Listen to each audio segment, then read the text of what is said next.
Boston hopefully doing the impossible at this point. Not hopefully, but actually. Celtics have done a great job containing Giannis as he's missed 15 shots in each game. On any shot outside of 5 feet, Giannis is shooting just 20%, 6 of 30. The two primary culprits who have been making his life difficult, Al Horford, Grant Williams. The two have held him to 32 points on 37 shot attempts.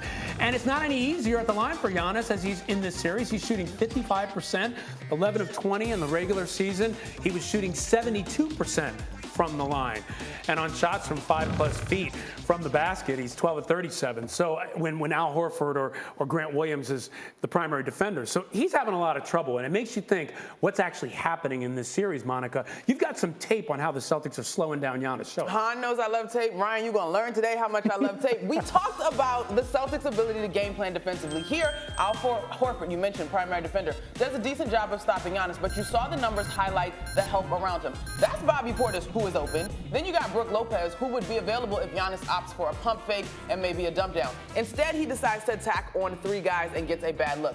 This is a clip just to show you Grant Williams staying glued to Giannis. And this one's short, but there were points in that ballgame where Grant nearly neglects help completely just to stay connected to Giannis, and it worked. Here, Giannis is playing one-on-one, but it's actually 1-on-3. This is too slow. The Celtics defense is already set, And then look, Brook's in the corner. You got Bobby at the top of the key. Instead of swinging the ball and maybe cutting and reposting, Giannis opts to go up against 3 guys. And so when I say Giannis, to me, is at the point in his career where he will watch that tape, he will see the same things, and can click the switch in his mind that allows him to go back to facilitator, which he's done so well. That is the biggest difference between the Bucks and, well, one of the biggest differences between the Bucks and the Nets, that he has a supporting cast that he can rely on. That's interesting because you say that he can look at this tape and make the adjustment. That was the criticism against the Nets, that they were not making the adjustment. Alan, why do you think that Giannis is going to have better luck against these Celtics than KD did against this defense? Well, he has a coaching staff.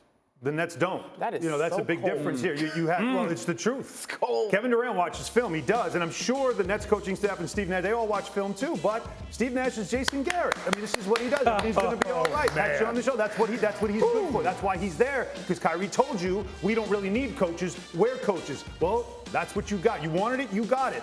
But Mike Budenholzer and his group, they've won a championship. They make adjustments. They can understand. All right, let's watch. We've had 3 days to watch film on that. It's true. Then we can make that adjustment. And oh, by the way, another reason why that defense for the Celtics was much better in game 2 is because their offense was much better. Absolutely. And when your offense is putting in buckets, you can set up and now keep him from going downhill. Keep him from getting into transition and making those passes that you said he didn't see. When you get him in the half court, he is a different player because, as you saw Grant Williams do, stay strong, don't let him get around you, and force him to take those fadeaway jumpers. That's not his game. Now, in the second half, though, you did see Giannis begin to find some momentum in transition basketball. Anytime that he had an opportunity to match up with a Celtic whose feet were not set and ready for him, he had the advantage there. And so, to me, it also helps that the adjustments are relatively simple on the Bucks side, in my opinion. Like, if he kicks that ball to the corner and reposts or dives, like, he's on the move again, even though it's in the half-court set. He talks a lot about trusting his teammates. Got to do that a little bit more. So, Alan, real quick, what's the most pivotal factor in this series as you see it moving forward?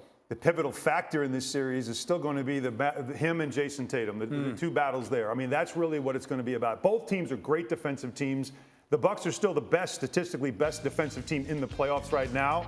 So it's going to come down to this is going to be a grind. I mean, this is going to be a long series. It's going to be a grind. If I'm the Miami Heat, I want to, no offense, take care of the Sixers, get them done so I can rest and be ready and let those 2 teams just battle it out, because one of those teams, whoever comes out of this second round series, is not going to be as strong as whoever comes out, or Miami comes out of that series with the Sixers. You know, it feels like in so many ways in the NBA playoffs, it ends up coming down to the superstars. That's what will be happening in this series. Yeah.